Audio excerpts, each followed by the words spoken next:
You Been a some while since pictures. we've seen you on that. Time for you to bring people up to date here. Yeah, take whatever time you need.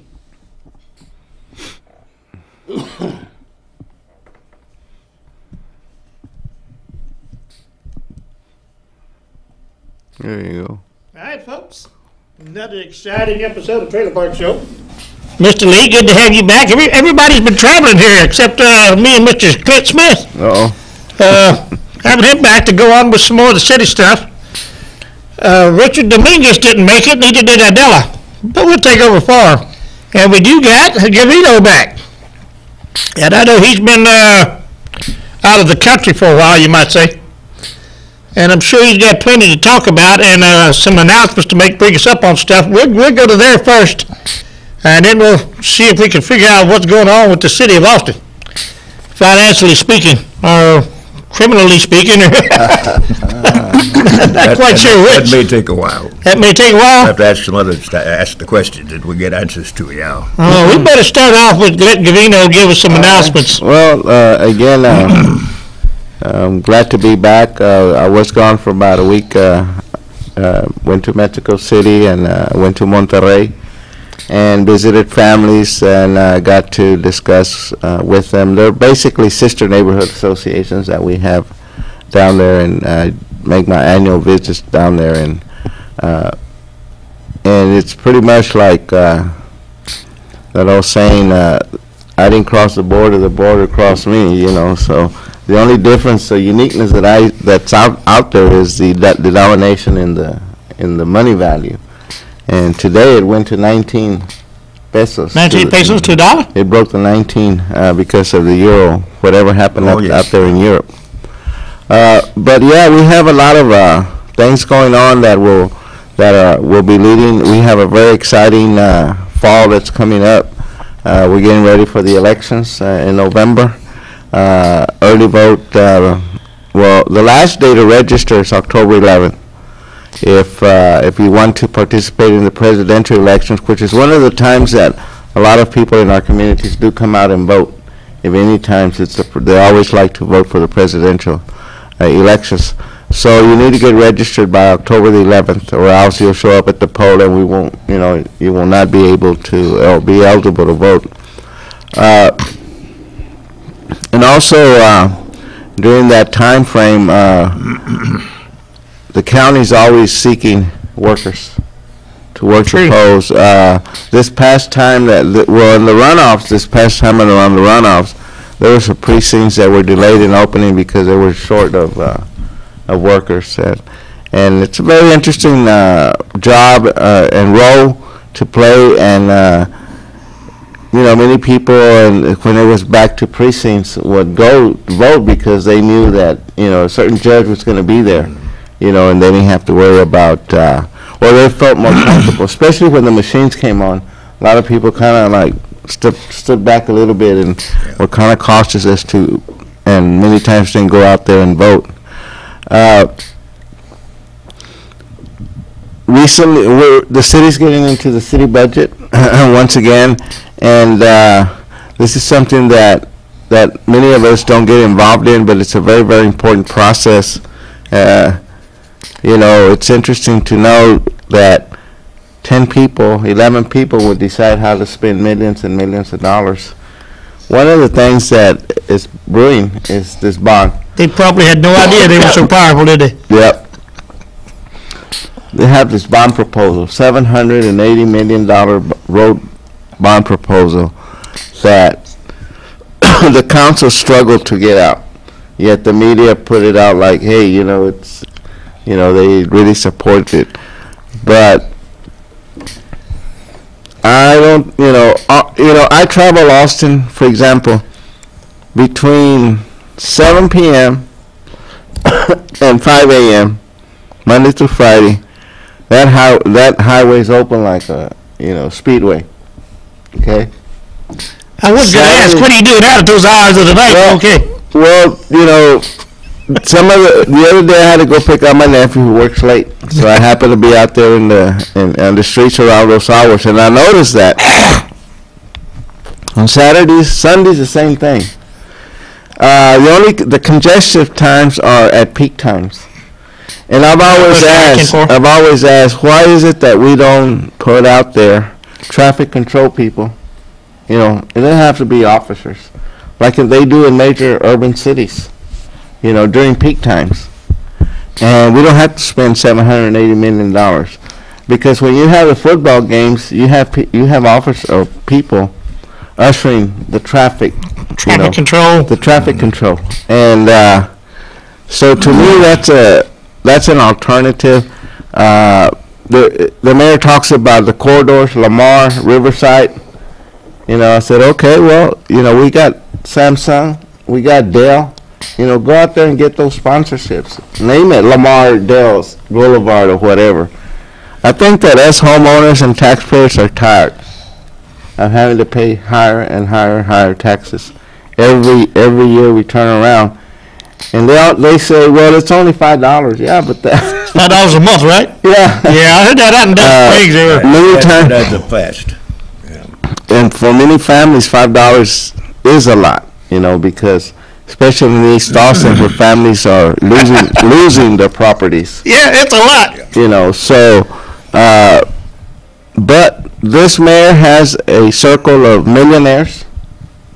That's his circle, and he comes out and says that the businesses and everybody's behind it. Yeah, well, you know, it's going to benefit them more than it is us. At the other end, it's expediting the exodus of many landowners in East Austin, which brings something to my attention. Those of you who do own land in East Austin right now, do not sell, rent, or lease. Do not sell your property, because that's an ongoing economic engine that could financially keep you going for many years to come. Right now, if you sell, you're not going to get the price of the value of your property, and you're going to end up homeless, because where are you going to go?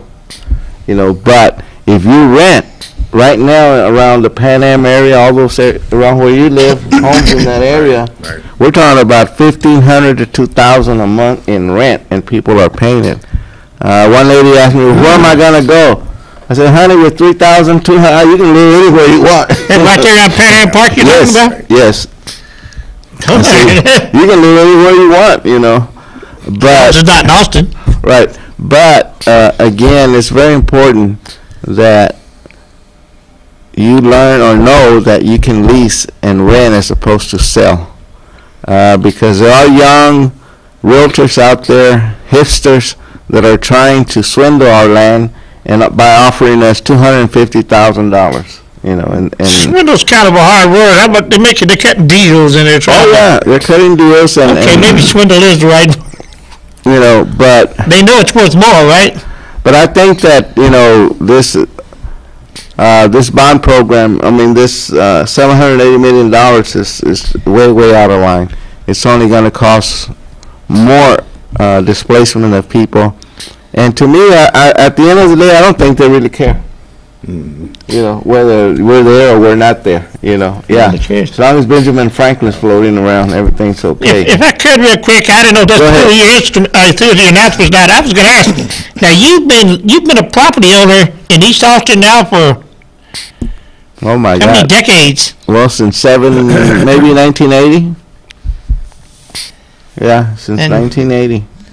And then you've probably seen all this coming down. Oh yeah, well I still have a tax receipt from 1979. That's right. You showed that Remember? on your.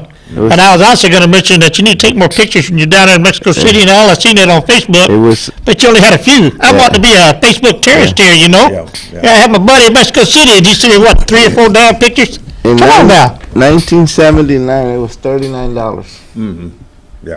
For that place you're in there. Let me ask you a question too then on that point, because you've seen the ups and downs. Back Oh, and yes. forth and so on. And much of East Austin, you know, was an area where chickens, hogs, the old incinerator, everything that anybody, nobody else wanted, landed in East Austin. Now it's turned around. Everybody wants to move there. At least it's the way the market's going. And some people argue that, well, it's time to cash out. You know, if you've got property out there, why not cash out, sell it for the highest price you can get, rent someplace else. You may have to leave town to do it. What's your position on that as a homeowner and a taxpayer? Well, as a landowner, I would rather, again, if I sell, I have quick cash money, and it may last me 5 years, 10 years, and it's gone. Yeah. Whereas if I lease or rent, with that income that I lease and rent, I could rent somewhere else, because I'm assuming that if I want to sell, I want to leave to begin with. Okay, I'm going to leave. I decided I'm going to leave. So now what am I going to do? Am I going to rent or am I going to sell? Am I going to sell? So given the decision that you say cash out. Cash out, yeah. To me, it's like move out. Really. Well, look at so if I decide to move out, right, I would rather lease and rent, because maybe 10, 15 years later, either I or someone in my family that will still have that property, and I'll still be receiving maybe $2,000, $3,000 a month in rent, and probably even more. Right. So, but one of the downsides is that many of us who do own land and own homes in this area faces the same financial burdens of getting loans. Because our homes, because of the tenure that they have, may need some maybe $40,000-$50,000 repairs. Right. And bring them up. Put AC. There are a lot of homes that don't have units. But anyway, bring them up to par. It's that we don't have capital, and the banks are going to make capital available to those that. For example, I have two properties. Excuse me. I have two properties. They're mine, yet I cannot get a loan. Okay. You can't hawk the title? I cannot. Well, supposedly now that I'm going to turn 62, I can do that, what they reverse mortgage. Be real careful about that. Yeah, well, no, I'm not going there. But, so, the council talks about housing, affordable housing, and it's just very expensive. They want to address the affordability issue. Well, again, the mayor, being the mayor, could bring in the banks, the businesses, the banks, and say, look, let's work something together. Let's make capital available to these landowners so that they can maintain what they have and continue to have it. It's like the people on Rainey, all the homeowners on Rainey, before the rule changes to Central Business District. Man, they changed it, but nothing came to fore until 10 years later. So after 10 years later, those property owners were paying $9,000 in taxes. Right. So right around that time is when they decided to go ahead and sell, because they were already on the fingertips. But look at it right now. Had those property owners millions of dollars now. Had those property owners created a co-op, 10, 15 landowners, and say, hey, you're going to buy from us. We're going to rent. We're going to lease this property to you for 99 years. Are you familiar with Rainy Street, Mr. Lee? No, I'm not. It was just west of 35 first, and our Cesar Chavez and 35. It was just west of 35 and ran off Cesar Chavez. Now it's where the IHOP is. Yeah, where the IHOP is. I know where that is. Okay. And now it's just all. Okay, all that was residential. It was all residential, lower income type thing. Had those owners come together. I talked to Perry Lawrence, one of the big developers at night. But I talked to Perry. I said, instead of buying it, because you've already, made a lot of money off other deals. If you really care about people and whatever you're saying, provide your financial resources. Provide your resources to bring in and form that coalition. Provide them the collateral monies, or make it to where they can lease it. Because right now, if they would have been able to lease the land, they'd still have there. Still have it, yeah. And what's being built there, they're building the tallest building in Austin. Yeah, you can have the first floor. It's yours. And you still have revenue coming in. And there are big corporations that do 99-year leases. Yeah. But they knowing the game, they're not going to give you their wallet and say, here, I'm going to give you my money. No. So they were able to successfully convince Raul Alvarez to change the zoning. Yeah. And it was historical. That was another thing. Rainy Street was. It had Palm School right across from it there. Historical. So, but anyway, they make that change, And now, well, look what's happening now. Look what's there. So, but there are still some families there, and they're taking that to heed, and right now they are renting. and they don't live there no more, but they have a steady income coming. Enough to pay the property tax. Enough to pay the property taxes and to live somewhere else and to be able to not have to survive on a month-to-month or week-to-week paycheck, But I know that many of the homeowners are elderly around the area that I live. Right. So they have daughters and sons, and they already live in Pflugerville or Bastrop or Buda. So they see this economic opportunity. Mm-hmm.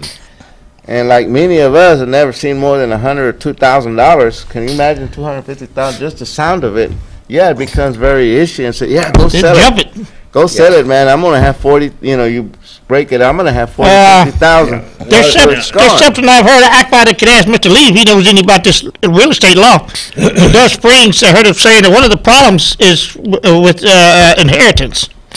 But they're saying that before you go, instead of waiting till you go and letting your kids inherit the property, and they won't be able to pay the taxes on it, sell it to them. Make some kind of arrangement. You can sell it to them at a lower price. That way they can just give a little bit every month to keep the property, and it something about you want you'll still have the taxes or something. I don't know if that's legal or.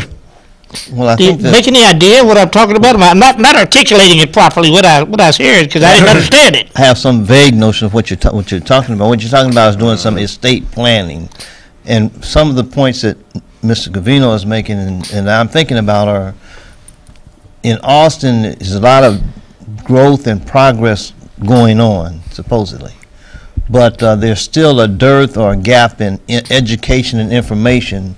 Everyone doesn't have the same level of education and information available to be able to take advantage of the situation that exists. And what's happening in Austin is you got a lot of growth, but then you have there's an exodus of young people and children. And I think I've observed a couple of articles that note that there are certain stresses that are being felt now by AISD because they're having a lowering student population, which means they're going to get less and less money. And combined with charter schools popping up everywhere. Yeah. When I look at what's happening in Austin County generally, you have boom times and you may have not so boom times. And in the boom times, some cities overextend themselves in terms of employee benefits and pensions and things like that. You have things like what happened in Detroit. When things are booming, you spend beyond your means. Some municipalities do. And Mr. Gavino also mentioned about the budget. I'm very interested in the budget process this time. I actually sit on the African American Resource Advisory Commission. That commission with the name so long it makes no sense to me. I think it ought to be changed to something like Black Quality of Life Commission in Austin. I think they already have one of those too, don't they? But that name is just too long. Anyway, I sit on that commission, and for the first time, I want a White Quality of Life Commission. This commission is. I need one. This commission is almost 10 years old, and we just now adopted forms for various nonprofit organizations to be able to request money for funding, because a lot of these nonprofit organizations do things that actually the city should be doing, but they're doing it on their own dime or with very limited funds. And one of the things that we're trying to do is get them to access more money, particularly the black organizations, because I'm wondering, I'm still waiting to get the information to see how much funding we get in comparison to the other ethnic organizations. And I just think that we need to pay a little bit. I don't think the white organizations get any funding. I think no, y'all get 90%. Where have I been all this time? We're the 10% per child. I bet one of my things, the LGBTQ gets. I'm hanging around the wrong people, ain't I? Go ahead, I'm sorry. But I just want to see, it would just be nice to see the total community advance rather than any particular sector. That's the key. Okay. If any segment advances, we all do better. But you mentioned something about the schools and they're losing students and they're losing them every year. But you know what's interesting though is that while the population is decreasing in the public schools, our taxes aren't. Our school taxes are the same, if not more. So we're saying, wait a minute, what's going on here? And a lot of that happens because many of us don't get that much involved, like you do. Well, you know. see, and that's why I think many of us see, basically the key is to get involved and start asking these questions about the budget. And I mean, down to the nitty gritty. It can be boring and people say, well, the eyes glaze over, but that's where it is. Because if you're not in the budget, you're out. And so let's go back, for example, to when I mentioned cashing out. What I meant is not to give away your property, or because people have to have a place to live. But on the other hand, the disaster capitalists and the people we're talking about, you've got kind of an iron triangle here: the city government, the county governments, the Chamber of Commerce, and the Realtors Association. Some people refer to that as a kind of a criminal syndicate. Now, that's not my term. That's what other people say.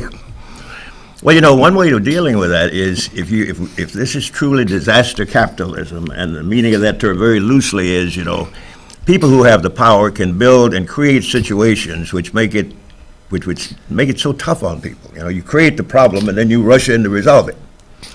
So it may be that maybe when the boom is off the rolls or the collapse comes, which could be after this next election. Look what happened right after 2008.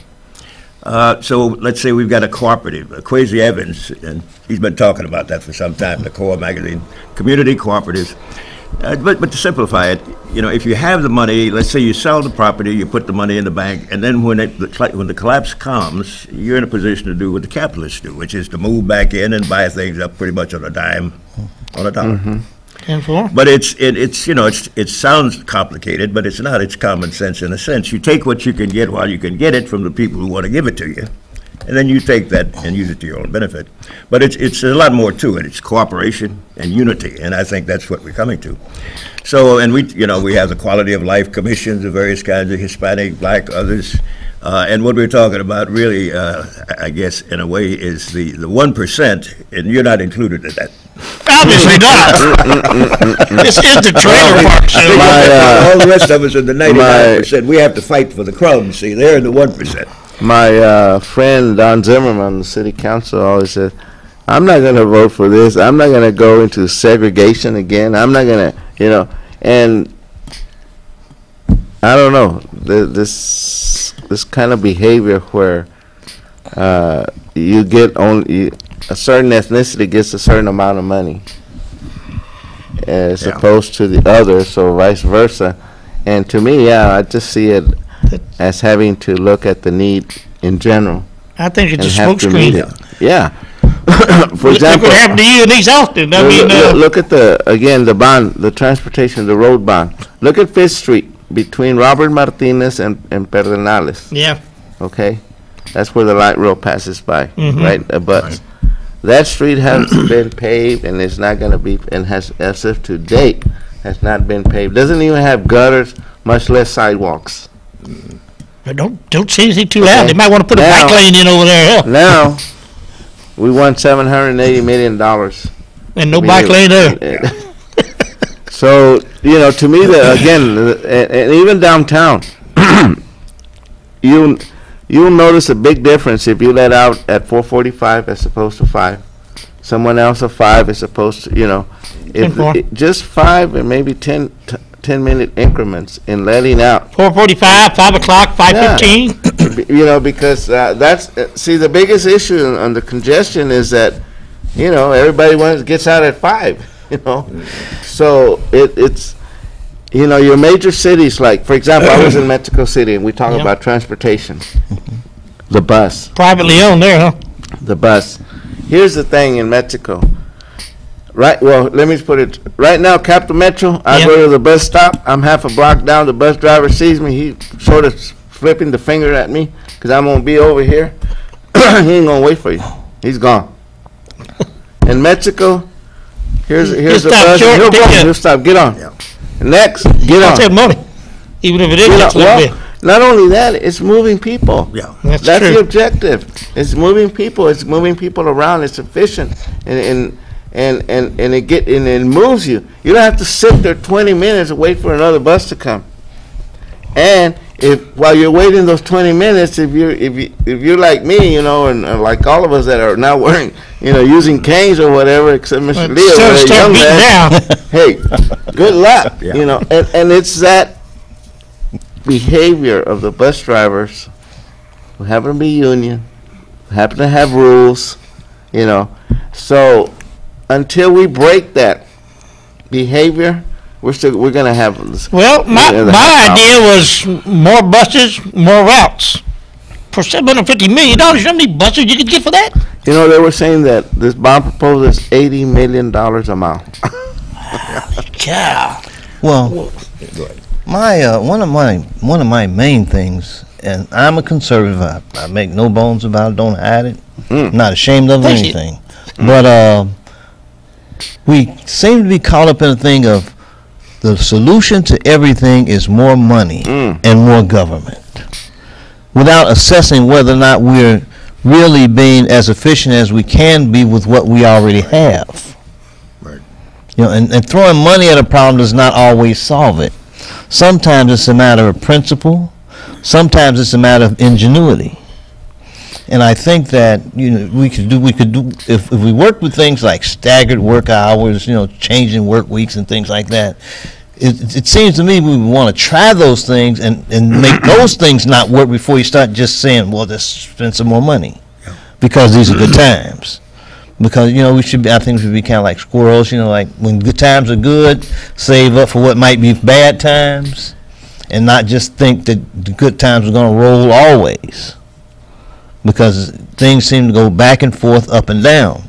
And I think that we should bear those kind of things in mind. And I think that, I can't speak for him, but people like Councilman Zimmerman, who happens to be the one who appointed me to that commission, I think we kind of think kind of the same, we think kind of the same in you know, kind of reserved and conservative type approaches, you know, like, let's wait and see, you know, let's try to figure some things out before we just start spending. You got a powerful seat there too. You're the vice chair, aren't you?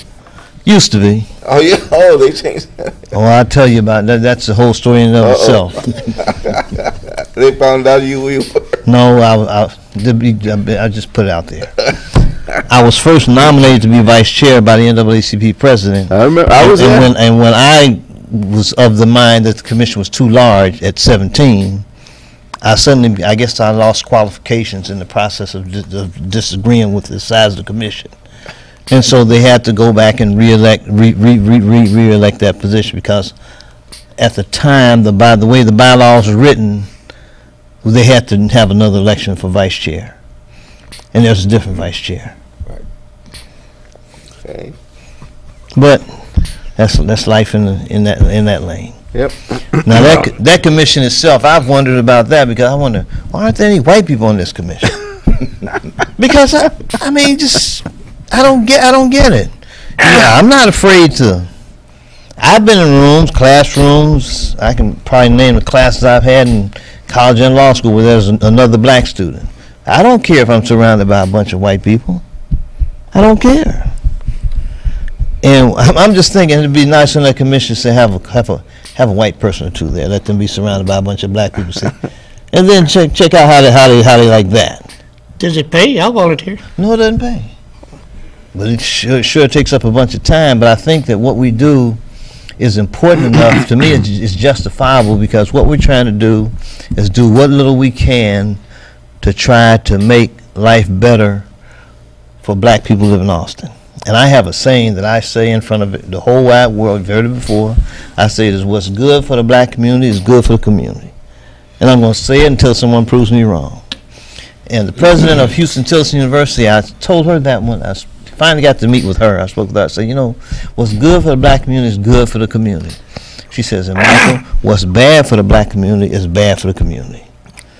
And so we need to be mindful of the whole community. Yeah, that's my thing. The whole community, yeah. I'll go for that. Well, I've always go ahead, Mr. Yeah, we were supposed to be going over. We're getting to that. I was going to say the real unifying factor we have though is that money is green.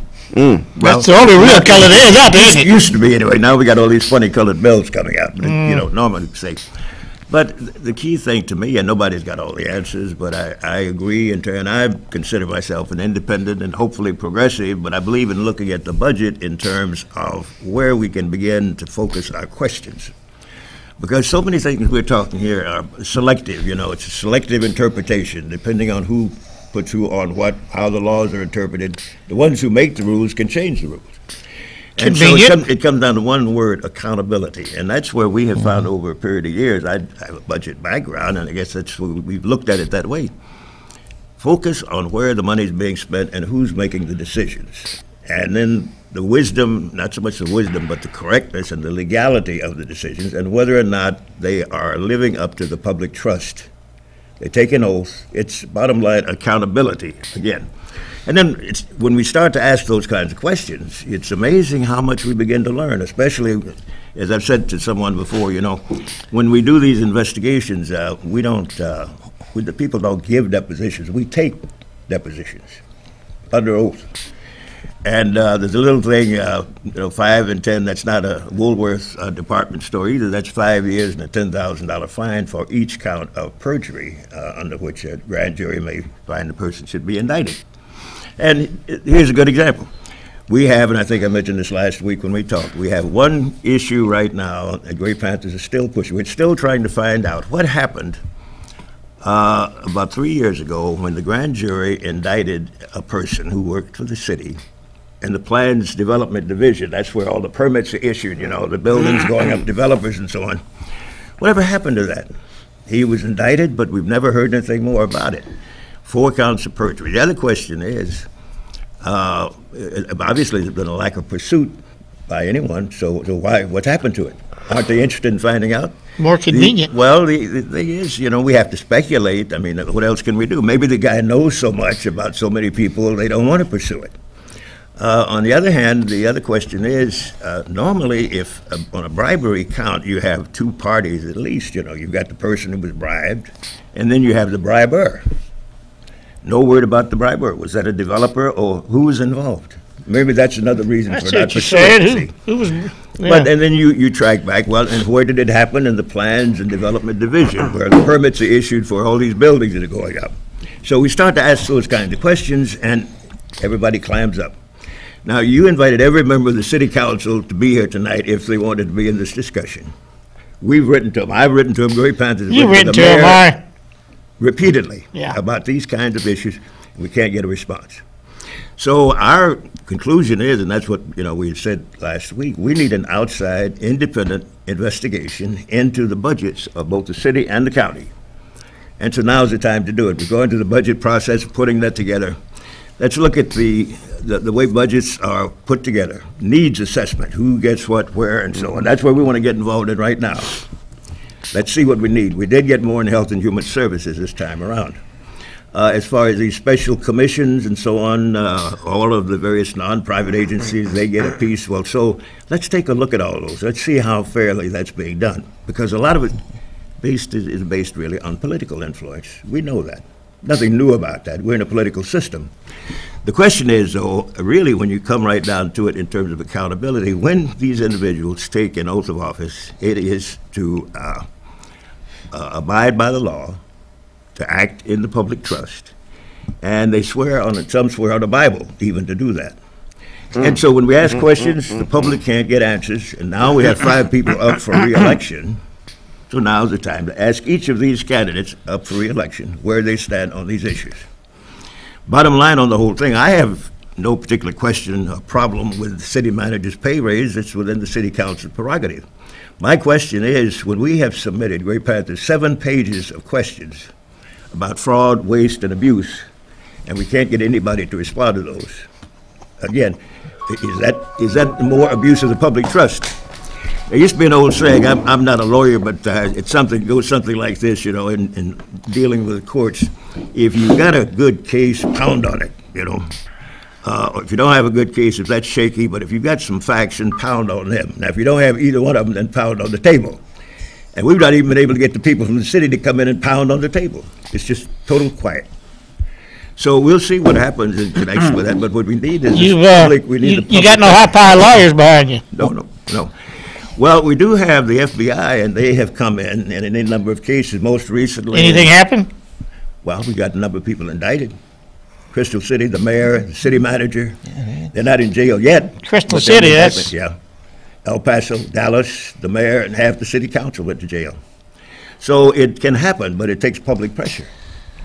So I fully agree, let's take a look at who's doing what, who's making what decisions about the money, and that's, in a sense, a great place to start, right now, in the middle of the summer, in budget formulation time. It sounds like to me we have a very inactive press. Because in our system, I think they're very active. They're complicit with the people downtown. They're in the same bed with them. The public doesn't read about these things, because I included the people down at the Statesman and other publications here. Yeah, in your emails, you sure did, yeah. Yeah. And really, Trailer Park, this show is really the only one that's shown any interest in pursuing these kinds of questions. Oh, Lord, we're in trouble, ain't we? Well, I'd say... we're the only one that had Laura Presley. Hey, you got to come to the Trailer Park and find it. Now that you know so much, it's a good idea to get it all out so a lot of people share it with you. They can't lock everybody up. Let me ask you, why do you believe? Well, why do you think that they've been non-responsive? The city, or those that have? Well, there's been no pressure on them to act, because basically, how high does this thing go? You've got the state government and governors who were complicit, for example, in the F1 racetrack coming in. A lot of people have had questions about that. You have other issues at the county level. People have asked questions. What about the county courthouse, the expenses there, how they're set and so forth. So there's really been no pressure at any particular level. The district attorney's office, we've been twice to them to ask these kinds of questions. So it's a matter of climbing the ladder, in a sense, asking these kinds of questions till you get to the point. At least, now, one thing that's new, I think, that we can hang more of this on, is that if you go back and look again, just Google FBI and public corruption. You'll see the number of instances, cases, the phone numbers, the contact information.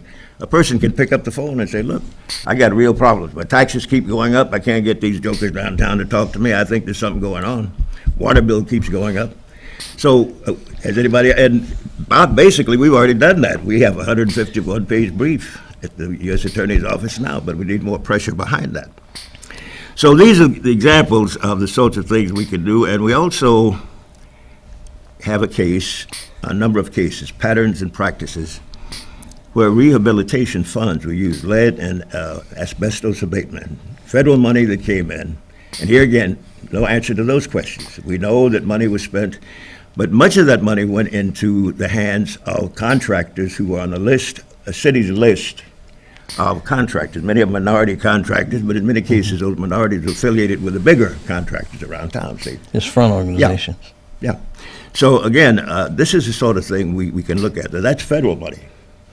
But I guess my point is we're at the point now where there are enough people who are upset. The very fact that we're talking about these issues now is an indication that there are people who are concerned and want to do something about it.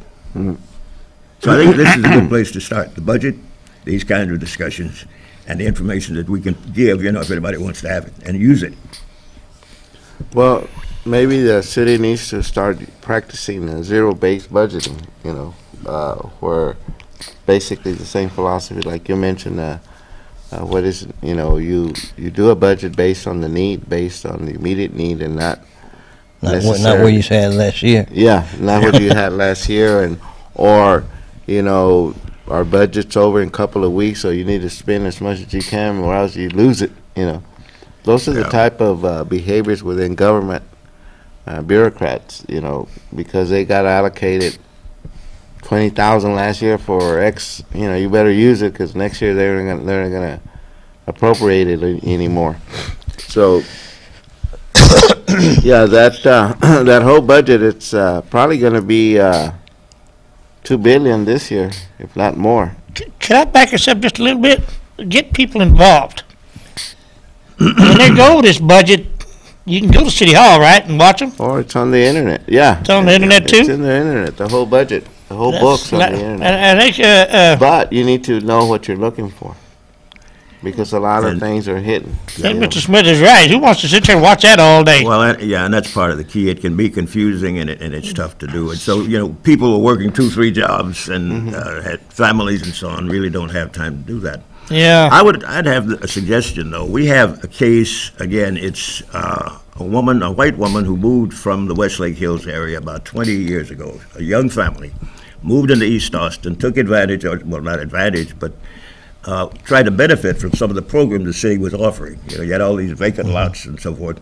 City had something like $1 a year house. You know, Right. you move in, fix it up, and so forth. Bergstrom Homes. Yeah, Bergstrom Homes, many of them moved in, and she began to run into all kinds of problems. But in her case, she was able to keep an excellent record, and she went through the drill, back and forth. She won a case in court. The judge decided in her favor. Right, I remember City, that yeah, one. the city came in and spent $177,000 of taxpayers' money to defend the contractor who had been found guilty of fraud.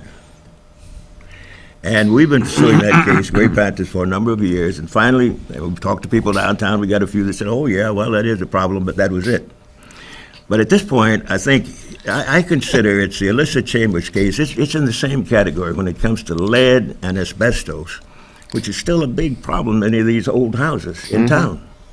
And people moving in, you know, people come to East Austin to rehab these old houses. They've got that problem too. You better be concerned about lead and asbestos poisoning.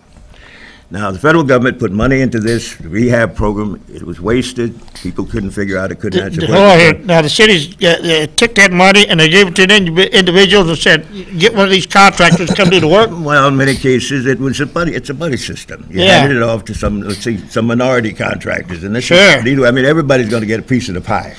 And they do half the work And then get split. it. And the point here, though, is we have a case which is representative of about 36 other cases, white, black, brown. It's about money.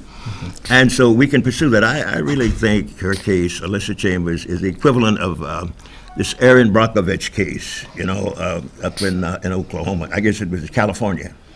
And the Pacific Telephone Company, and so he raised questions about that. Or the other one, Karen Silkwood in Oklahoma, who blew the whistle on utilities problems and I guess it was the atomic power, uranium. Yeah. But this case, because lead, again, not only in Detroit's water, but throughout the country, is an issue that people are beginning to see more and more important. We deal with people who are retarded, who can't learn in school. You have real problems with families, especially in the minority community, these old houses and so on. So that's the kind of thing we can pursue. A case, we get people to go look at the budget, but don't stop there. Let's back the kinds of cases and issues where we have the facts. So we pound on the facts and move that forward and demand an outside independent investigation. We also have neighborhoods like the North Austin Neighborhood Association, 5 big neighborhoods out in North Austin. Part of those are in Zimmerman's district. So let's get Mr. Zimmerman on this case and start pushing him to move on this. He's up for re-election too. And we'll find out who's really willing to go after this accountability issue. Now, Gray Panthers and other organizations, we're pushing this. They're going to keep pushing it because these are nationwide issues and problems. And basically, if we really want to do something for the poor folks and old folks and others who need help, now's the time to do it and not just sit here and talk about it. So we have the power, but we have to use it. And again, you know, it's available, the city budget's available on the internet. It's austintexas.gov. And you know, go to their budget book and in there, and it's probably, I think I remember when I used to be with the city and the union, they would give us about 5 or 6, 10 books. This is a budget, you know. And but you know, it becomes it's a lot of money that's being allocated, and if you're not at the table, well, yeah, definitely, you know, your area, your community is not going to get any of that funding to provide parks or sidewalks or whatever in your community. It's just beginning, and I think council's off for this whole next week and whole month, you know, because they have their summer break and then they start the budget deliberation. But I did get to stay up and listen to the debate on the body cameras. And I think it's $17 million that is going to be spent on implementing body cameras. $17 million? $17 million. What kind of cameras are they getting? And but this is the thing I raise. Are they going to turn them on? That's the question. Well, here's the question I raised. As an officer, you said talking about taking an oath and swearing and, you know, when they take these jobs. Officer takes oaths and they swear to protect and defend the Constitution of the United States and everything else. So for us to have to, as a community, to have to spend $17 million so that officer, so that we can be rest assured that that officer is going to do that by carrying a camera is so, I mean, we could do more with those $17 million by having community policing, which we have yet to have here in this community, where you have officers walking your neighborhood, where you have officers walking your business corridors, you know, get out of those cars, engage with the community, because I always remember the late Dorothy Turner would always say, our community also wants to be protected.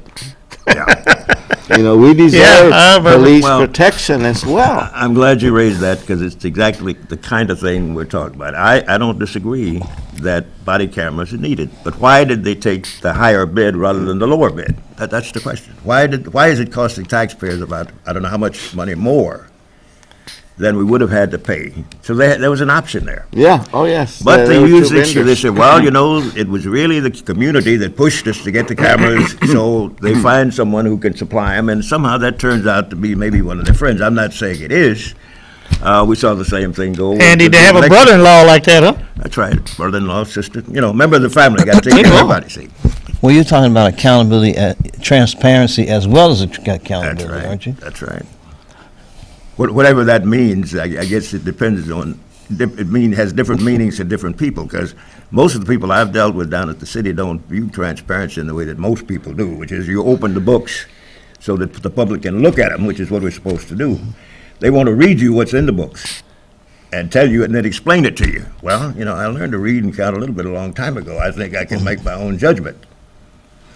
But again, it comes back to your point. We don't need the government stepping in between us. You know, we know what they do, and we know the impact of that. We want to know why. And let's take a look at the bottom line on that thing. How much is it going to cost me? Well, you know, I think you agree with that. The most common view of government abuse we always see that's very noticeable, and we always note it, is that when they're fixing a street, you have about 10, 15 guys out there. Somebody could be leading. Yeah. Well, you know, well, I asked my friend Gus Garcia, the former mayor and councilman, about that a long time ago, and he explained to me. He said, "Well, you know, there's one guy, the foreman. He's standing there smoking a cigarette, watching the rest of them. They learning how to dig a hole. See." But the thing is, you've got to have people to take turns. So can be one guy in the hole, then you've got 4 or 5 others standing by to give them a break. You see. Well, you know, we know that there's a motive. We laughed and joked about it a little bit, but that's the way those things go. The thing is, you know, people in power have the authority, or they'll take the authority or assume it and interpret that way to do whatever it is they feel they need to do for the public interest. It's up to the public, though, to question that and let them know that, well, you know, we have a question whether that's in our interest or not, and that really hadn't been done enough. Well, I'll never forget going to the clinic, the one that opened over there where the old veterans thing used to be at. Yeah. Okay. Right. And I had a 9 o'clock appointment, and then I had a follow-up at 11. So I said, okay, I might as well go early and sit there. Well, I was sitting there. I got there around 8. It was 8:30. There's a receptionist. I can understand that. She was there. She was the one taking the reservations and the scheduling. But there was another person sitting right behind her that had a monitor, the whole setup. And I was there at 8:30. I got seen around maybe 9:30. Well, you know, those kind of government services, you're at their mercy, you know, so you take your time, you know. So anyway, but during that whole time, the receptionist and the lady behind her, more importantly, I don't know if that was her supervisor, they had on a chit chat going on for a whole hour. And not the receptionist, but the other lady, she didn't pick up one pen or one phone to answer. She was just sitting there, and I said, oh my God, this is a salary, a position that I'm paying for. And look at this, you know. Now, those are the kind of questions that we need to raise in the budget process. Well, that's you know, like you mentioned, but they're so hidden that if you don't know it, you know, And if you don't have an insider Yeah. that then get a promotion and comes tells you, hey, you know what? You know. Well, they're hidden in a way. On the other hand, they're product in many cases, in many ways, of what's been happening over a number of years called privatization. We talk about the guy driving the bus driver who passes you up. Well, he may be a member of a union, but he also works for a company, and they have a contract with the city. And we've had wars with Cap Metro for a number of years, as well as Austin Energy, about that. I think I mentioned it before. Austin Energy has 100 or more so-called executives who are paid in excess of $100,000 per year. Now, this is supposedly a public utility, in excess of $100,000 per year, 100 of them, so on. And so we see all these escalating salaries all over town. Now, it may be that they're earning these. The government employees, a lot of them. Yeah. But here, escalating salaries. Yeah, here again, I guess what I'm saying, without beating it to death, but it gets a little frustrating after a while, because we had same questions over and over again. Go back to the $750 million for highways. Did you notice in today's paper, or maybe it was Ben Ware of the Statesman who wrote about this, and said, this is interesting. Here, the mayor and Senator Watson are talking about how they might be able to finance this without dealing. We still got 7 minutes, Ma. without a bond issue, or in case the bond should fail. Well, it sounds a little bit to me, and maybe I'm overly suspicious, but somebody's trying to figure out how can we get this done without going to the public in the way they said they would. Well, look at our Senator Watson here, put the health, the medical school on as a bond proposal. Well, it passed here narrowly, but it passed. Well, guess what? The same system in Corpus opened a medical school, and they didn't go to the taxpayers. Right. You know. Right. So, and again, it can be done. I think what we're concerned about, though, just to emphasize, is we want to get the public involved in making decisions that are of the public interest and that we have to pay for as taxpayers, bottom line, because there are implications of that. And if we don't do it at budget time, when the budget's being put together, then there's no other time to do it. And my thought is that, again, whatever the case may be with the city council's decision about the pay raise for the city manager and all the rest, it has been done without having provided the public the information we asked for, which involves felonies, cases of fraud, and other issues that are costing people money. And this goes across the board, black, white, brown, everybody in the community is affected by these things. We got 5 minutes. I'd like to ask, how can people come out and help the Great Panthers? Just go to greatpanthers.com and. Well, we've again, for number one, I think it's information. We need to have people assure themselves that there's a problem. So number one, I think everybody knows there's a problem. Just nobody can quite put the finger on it. Not necessarily. They may think there's a problem, but they don't know again, we're talking about the accountability for who's creating the problem. I would say number one, what we can do best is, there are 5 people running for re-election. In every one of those campaigns, raise these questions. Where do you stand on accountability of city officials in responding to the public on questions of fiduciary concerns that we have? Money, where's the money going? And you can start off by asking, well, what about you voted, or did you vote for the city manager's pay raise? And why did you approve it, if you did, when there's so many unanswered questions that are out there? Well, well, you know, this council is split. The council is split, and they were split on the vote on the pay raise. It wasn't. Well, it seems to me that there should be a series of community forums where people can go ask these questions. I think that'd be good.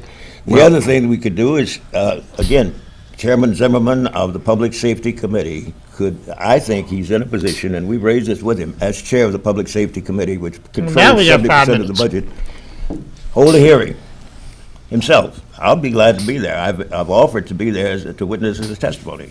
We've been before the city council over a year ago, on these same issues, unfinished business. Public safety is a very important element of the budget. 70% of the budget goes into that. Let's ask Mr. Zimmerman to hold hearings, and that'll be an opportunity immediately. It doesn't have to be about the city manager, it's about the city budget. Well, the hearings that they have are one at 9 in the morning on a Monday or Tuesday. And you have each department, they march in, make a presentation. We're not talking about budget review. We're talking about a public hearing of the kind. He is the chair of the Public Safety Committee of the City Council. He can hold a hearing. He has that authority. That would be a good start. You know, this brings to mind a matter I brought before that long-named commission that I sit on. We meet on Wednesday. Can't remember it already. We meet on Wednesday at 5:30. In the boards and commission room. And I said, yeah. And I said, why don't we meet once a quarter at Houston Tillerson on a Saturday morning when people who go to work during the week can come? At least give them once a quarter. That's not asking too much. No. You know, I'm just saying, at least give people, ordinary working people, an opportunity to come. Right. Once a quarter is not that much. Just keep going. That's 4 Come on, times a here year. goes. Come on. Yeah. No, you're absolutely right about that. Doing a walk by? Yeah, we got 3 minutes. They wanted to come do a walk-by, so we did our walk-by. Oh, good. But that's one of the things that I'm proposing is that we, because we should be accessible to the public, not just say, well, there's a city council meeting such and such a day at such and such time, you can come down. Yeah. Make yourself available. Yeah. Well, I agree. So many things, though, are arbitrary, they're capricious with people. They do them if they want to or don't. I would like to recommend, as a result of this meeting we're having right now and this presentation, I'd like to invite the public and all of us to contact City Councilman Don Zimmerman and ask for an open hearing on these issues that we're raising about the budget. Now, the city people will come in next month, I think, when the council comes back, and that'll make the budget presentations for each department. But now is an opportunity for us to ask these questions, for the public to ask questions of a fiduciary nature. I'd like to invite, you run the show, but I think we ought to invite people to do that. Contact Don Zimmerman's office. Yeah, I agree, and ask him to do one during non-working hours. Oh, sure, yeah. Although I think a lot of He people. can have one right there at City Hall, A can't lot he? of people, if they still have jobs, would be glad to take the time to come. Some don't have jobs anymore, so. Yeah, 10-4. That wouldn't be bad. Anyway. Okay, don't forget, July the 5th, Tuesday, July the 5th is the first Pan Am Hillside at 7 p.m. at the Pan American Recreation Center. They'll be held every Tuesday for the month of July. What are Pan Am Hillside? Pan Am Hillside, Oh, the, Tejano Music. Tejano music? Tejano Music. I'm not too sure what bands are playing, but it's a very heavy participated event in our community. And if you go out there Tuesday, you'll see the very few Indians that are still remain in this area in East Austin. I found out more about my Indian blood. Lucy Obedient Box, my great-grandmother. Her name was Lucy Obedient. She married the Box family. I thought it was Lucy Obedient Box was her whole name. Well, it was after she got married. And you'll be at 16 de September again? I hope so. Y'all be having a booth out there? We're going to try to. Okay, because we'll be Right? there. We'll When's be that? there because If it's folks here, September I'm 16th okay. is real, like Yeah. 4th of July from Mexico. LULAC and El Concilio has started a voter registration drive. Make sure everybody is registered that's eligible to vote for November. That way, you can go ahead and cast your. Oh, we got about cast your 45 vote. seconds. Well, could I say, on behalf of Say it. National Great Panthers, we want to thank you for the opportunity we've had in the last few months to make these presentations on this program. We are very much concerned with follow-through now. Okay, well, at the last 20 seconds, you got anything, Mr. Lee? Quickly, 20 And seconds. maybe starting my own show someday soon as a spinoff from the Trailer Park Show. And the Trailer Park Show got 2 shows in July. 4th of July is next Monday, so we won't be here then. But we'll be back after And that. enjoy a safe one if you go out of town for the 4th of July, and God bless America. Yeah, bye-bye, folks. Okay. Yeah.